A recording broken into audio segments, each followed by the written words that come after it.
Hello friends, and welcome back to another video, and a special big hello if you are new. Today I'm going to be sharing with you some spring reading recommendations.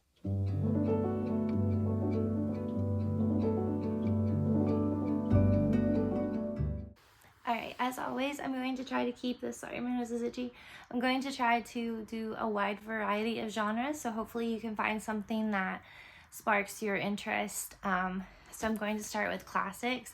And the classic that I have to recommend for you is Far From the Madding Crowd by Thomas Hardy.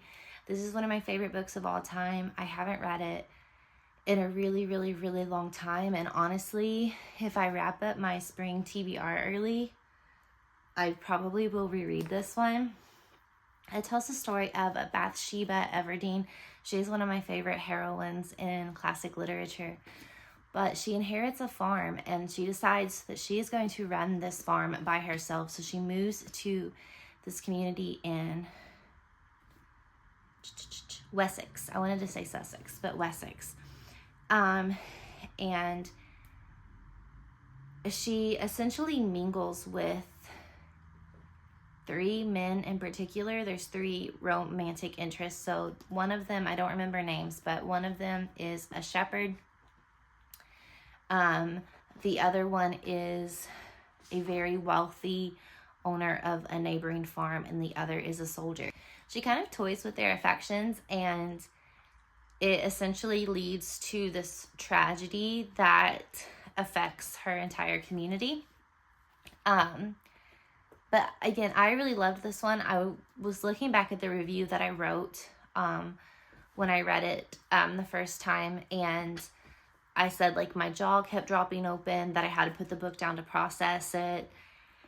And I don't remember a lot of it. I feel like it's been so long since I've read it that if I reread it, I will get that, like, similar experience again. But it's set on a farm in the English countryside.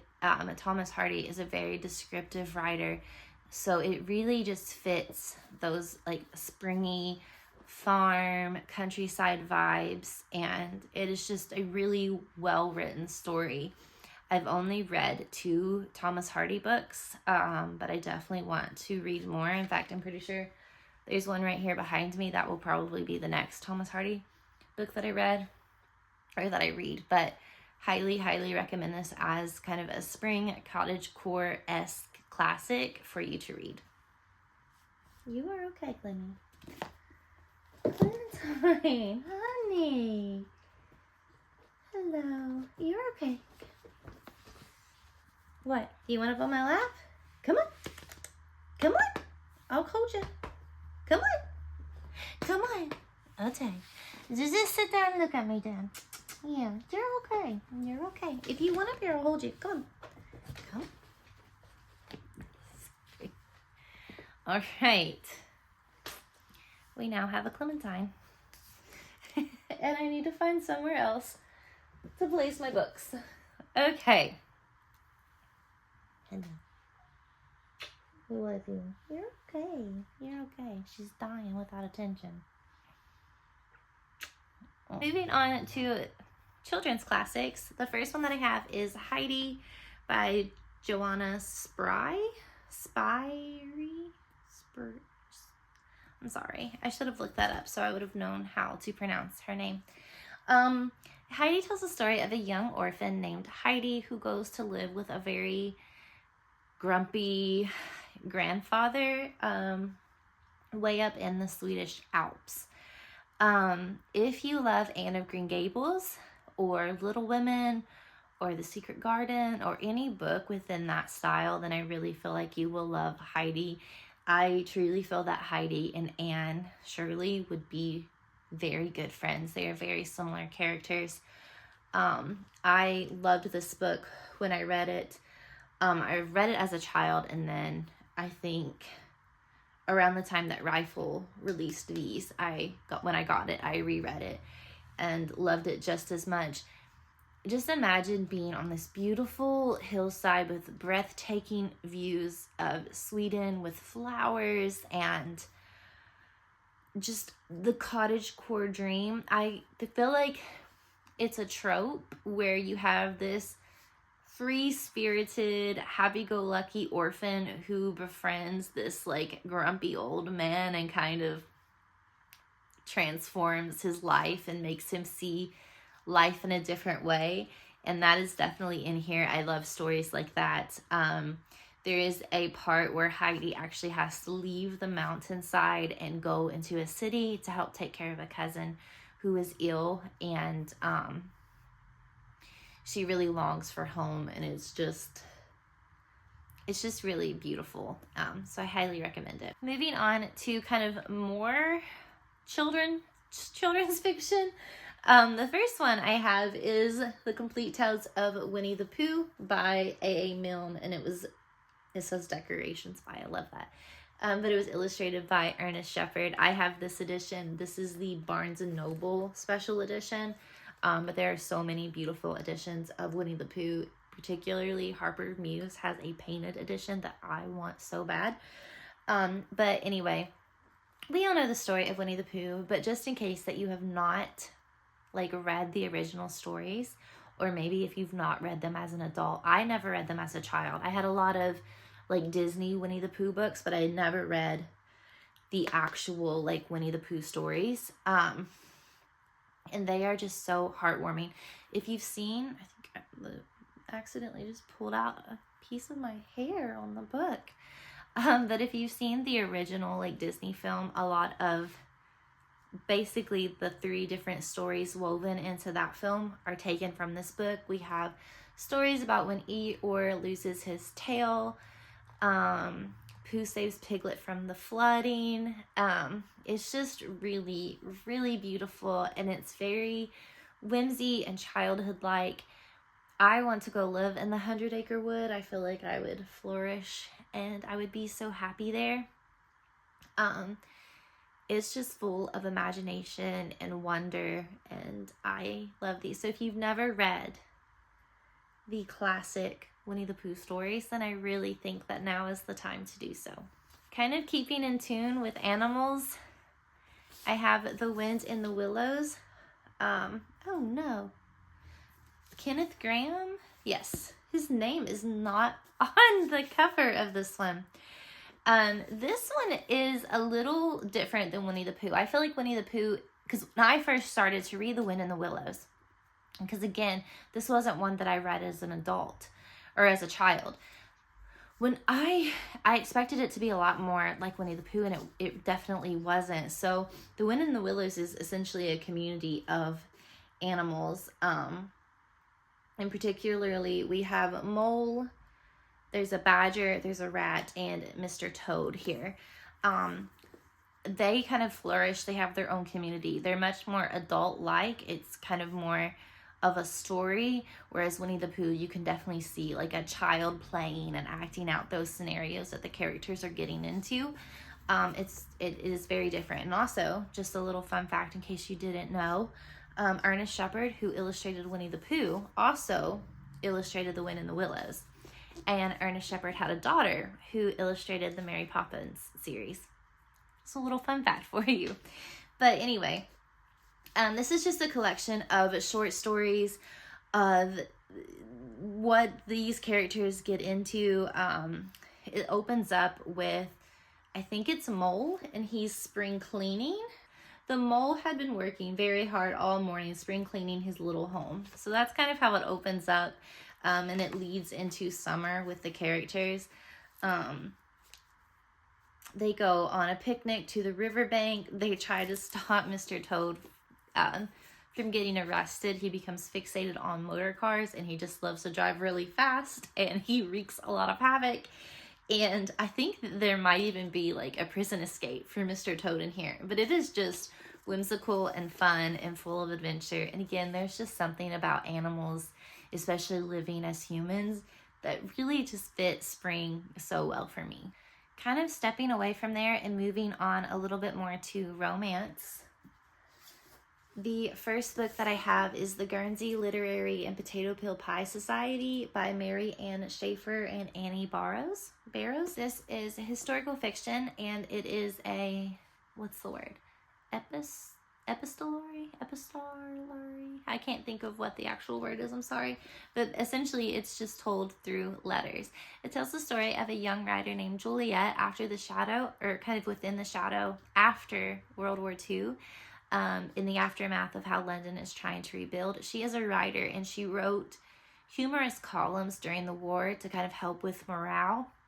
And now she wants to write a more serious work and to kind of just be a little bit more literary. She comes home one day and finds a letter from a man who lives on Guernsey. He had somehow inherited a book that used to be hers, and in Guernsey, where it's an island, they don't have as much access to books and things, and he was asking her if she would send him some more, and she does, and they just start a really beautiful correspondence, which leads to Juliet going to Guernsey, learning about the inhabitants, how they survived during World War II, and obviously their literary and potato peel pie society. This book is just beautiful. I want to move to Guernsey. I want to live on a little farm there in the countryside. Or run a little bookshop or bakery there. The vibes of Guernsey are beautiful, even though it is war torn and taking so much longer to get back to normal than the city of London and other places in England. It is just a really beautiful community, and it's truly the people and the inhabitants of Guernsey that make it so wonderful and cozy and comforting. I love this book. It's one of my favorite books. It's a 5-star read for me. It is a book for book lovers, for sure, if you love books. I just feel like this is a love letter to book lovers. It's really beautifully done, historical fiction, and very unique. I know there is a ton of World War II fiction, but I feel like this has a very unique spin on it. The film is also great. I reread this book last year and watched the film with my husband, and it is very different. But the film is also good when you separate it from the novel. But again, I highly recommend this one. There's something about spring that to me makes me think of Regency, England. I think because in Regency, England, I think the season is in spring, right? The courting season. I don't know. Maybe I'm wrong. But I have Frederica by Georgette Heyer. This is the only Georgette Heyer book that I've read, and I am dying to read more of her books. I kind of wish I would have purchased a book or two of hers to read this spring. This tells the story of a young woman. I cannot remember names because it's been a few years. Frederica, obviously, is her name, but I'm trying to think of the male interest, what his name is. But essentially, Frederica wants to go to London. She wants to give her sister a London season so her sister can make a love match and be married. Frederica and her sister are orphans, and they are very poor. And in order to go into London and to have a season, she has to kind of ask for help from a very distant cousin. He's a lord or some Earl, something like that. And, he's very, what's the word I'm looking for? Recluse, and definitely not into that typical like London society and courtship and getting married. And, the idea of, doing a season sounds horrible to him, but there's something about Frederica and her story that kind of inclines him to do so. This book reads so much like Jane Austen. It really feels like Jane Austen. It's like you step into a Jane Austen novel. When I first got this book, I thought that Georgette Heyer lived during the Regency period, and it was kind of like a resurgence of her books. She actually did not. I think she wrote these in the 50s and 60s. I also read that Queen Elizabeth II loved Georgette Heyer. Just a little fun fact again for you. I'm full of fun facts today. But it's so good, but it is hilarious. And not that Jane Austen is not funny. Jane Austen is very funny. but this is laugh out loud funny. I got this book, I think, right after we got Clementine.